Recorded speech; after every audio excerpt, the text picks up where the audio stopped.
Hello दोस्तों, नमस्कार। शिवरात्रि की हार्दिक शुभकामनाएं।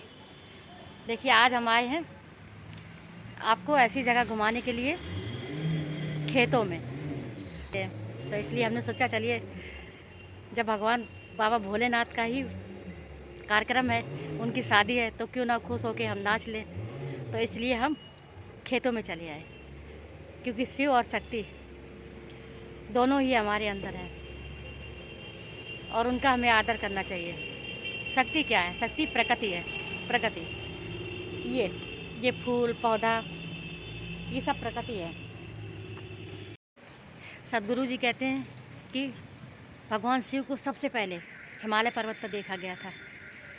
तो जब हम हिमालय पर्वत पर उनको देखा गया, तो सप्त ऋषियों ने उनकी पूजा की और वो ध्यान में चले गए। कई वर्षों तक वो ध्यान में बने रहे। जब वो ध्यान में बने रहे, जब उन्होंने आँख खोली, तो उन्होंने देखा कि सप्त ऋषि केवल यहाँ बैठे हैं, बाकी सारे लोग यहाँ से चले गए हैं। तो उन्होंने जब उनको ज्ञान दिया, तो उन्होंने योग मुद्रा बताई, उनको ध्यान मुद्रा बताई। और योग करना क्यों ज़रूरी होता है, ये सदगुरु जी हमें बताते हैं कि हमें हमेशा योग में रहना चाहिए। योग का मतलब ये नहीं कि हम पंथी मार के बैठ जाएं, है ना, और सब कुछ छोड़ दें। नहीं, भगवान शिव की जो शादी होती है ना, उसका ये भी मतलब होता है। सदगुरु जी बताते हैं कि हमें गृहस्थ में रह के भी ध्यान कर लेना चाहिए, क्योंकि हम गृहस्थ में रह के भी ध्यान कर सकते हैं। भगवान भोले बाबा की शादी हुई, वो भी गृहस्थ में हुई, वो भी गृहस्थ में रहे, पर उन्होंने ध्यान करना बंद नहीं किया। ध्यान, योग, इन सब चीज़ों से अपना नाता नहीं तोड़ा। आज भी उनके गले में सर्पों की माला है, उनके कानों में बिच्छू की बाला है, उनके सर पे चंद्रमा है, माँ गंगा विराजती हैं।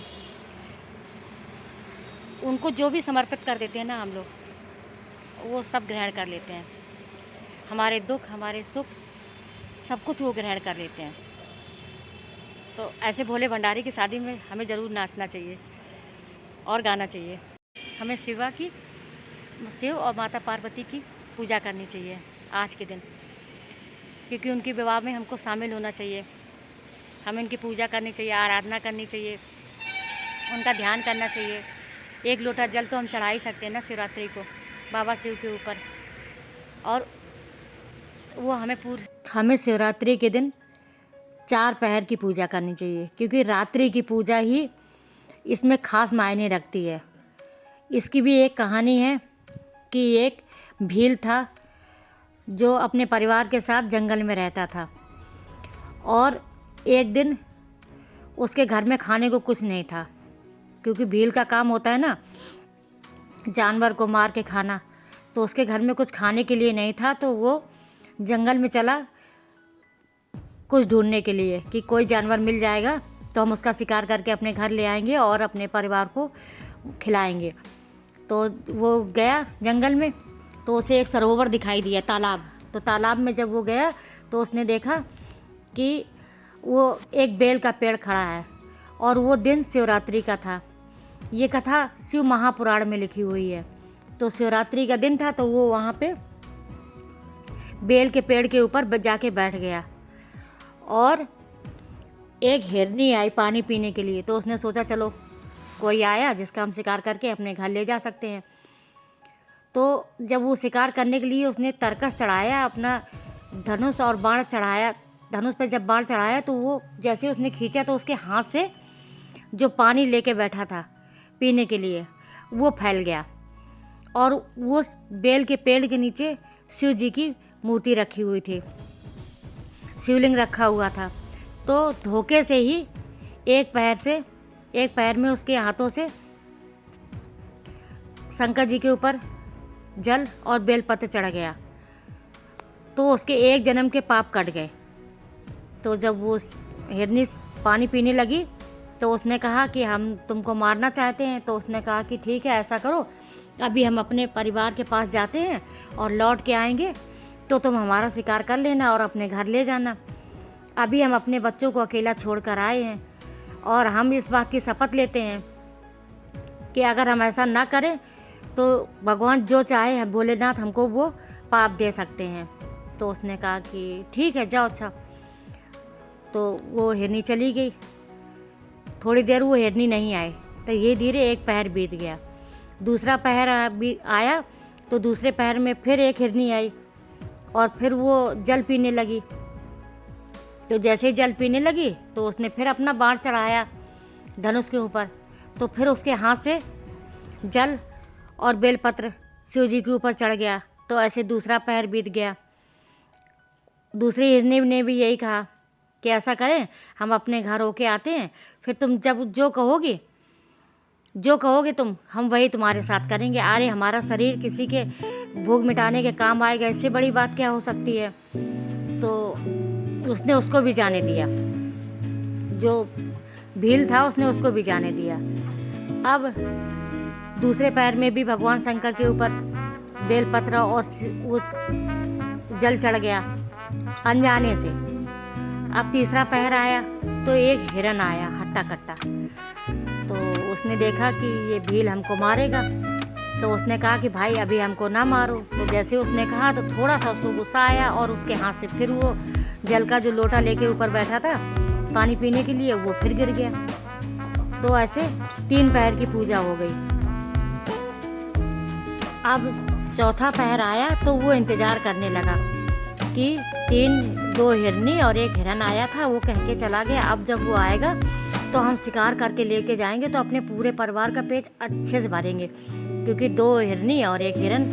अब जब हिरन और हिरनी अपने घर पहुँचे तो उन्होंने अपने घर में जाके ये सब कुछ कहानी कही। तो हिरन कहता है कि देखो हम चले जाएंगे तो बच्चों को तुम लोग दोनों लोग मिलके पाल लेना, इसलिए हम जाएंगे। तो हिरनी कहती है कि नहीं हम जाएंगे। तो उन्होंने कहा कि ऐसा करते हैं, हम अपने बच्चों को पड़ोसियों को सौंप देते हैं और हम तीनों लोग उस शिकारी के पास चलते हैं, क्योंकि शिकारी को हमने वचन दिया है, कसम खाई है, इसलिए हमें चलना ही पड़ेगा। तो वो तीनों लोग चल दिए। तो जब वो तीनों लोग चले तो पीछे से उनके बच्चे भी चल दिए कि जहाँ पापा मम्मी जाएंगे वहाँ हम भी जाएंगे। तो जब वो वहाँ पहुँचे तो शिकारी ने सोचा, क्योंकि 3 पहर की वो पूजा कर चुका था, इसलिए जब वो उतरने लगा तो चौथे पैर की भी पूजा हो गई। तो चौथे पैर की जब पूजा हो गई तो उसके मन बिल्कुल साफ हो गया। तो जब हिरन ने कहा कि ठीक है हम आ गए, हमारा शिकार कर लो, तो उसने कहा कि नहीं अब हम शिकार नहीं करेंगे, अब हमारा मन बहुत अच्छा हो गया है और हम अब केवल भगवान शिव की ही भक्ति करेंगे। क्योंकि जब तुम जानवर होके भगवान की भक्ति कर सकते हो, उनसे कहा हुआ अपना वादा पूरा कर सकते हो, तो हम तो इंसान है ना। तो जब ऐसा सुना तो वो सब लोग खुश हो गए और अपने घर चले गए। फिर भगवान शिव प्रकट हुए, क्योंकि शिवरात्रि का दिन था और शिवरात्रि की रात्रि थी और उसने 4 पहर की पूजा की थी, जाने अनजाने की थी। तो भगवान प्रकट हुए और भगवान ने उसे आशीर्वाद दिया ताकि उसको मोक्ष की प्राप्ति हो सके। और वही भील रामायण में जब भगवान राम ने अवतार लिया तो वही भील सबरी बन के पैदा हुआ और भगवान को अपने जूठे पैर खिलाए। ये कहानी थी महाशिवरात्रि की। अगर आपको ये कहानी अच्छी लगी हो तो लाइक कीजिए, सब्सक्राइब कीजिए और शेयर ज़रूर से ज़रूर कीजिए। और बाबा भोलेनाथ की 4 पहर पूजा कीजिए, 6 से 9, 9 से 12, 12 से 3 और 3 से 6। क्योंकि गोधुल बेला में जब पूजा शुरू की जाती है तो 4 पहर की पूजा बहुत शुभ होती है।